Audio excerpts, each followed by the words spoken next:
Happy Wednesday, everyone. So I'm going to show you guys today how I clean my lashes with the Princess Lashes cleanser and the brush. Alright, so I've migrated into my washroom. I have my lash cleanser ready. It's the Princess Lashes foam cleanser. So it comes out like a foam, and I'll show you what it looks like. So this is usually enough just for one eye for me, and I'm going to use the Princess Lashes brush to kind of soak the solution. And make sure you get that cleanser right into the lash line and go underneath as well, so you're getting all the debris right underneath the eyes as well. So now I'm just going to rinse it off with water. Alright, so I did both eyes, and now I'm just going to use a towel, and you just pat the lashes to dry.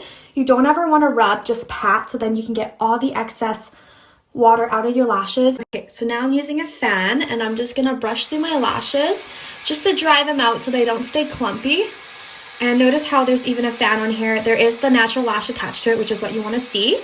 It means it's just natural shedding. And I'm just going to brush through them and make sure they're nice and fluffy again, which they are. And this is seriously after 5 weeks, and my lashes still look like this. Isn't that crazy?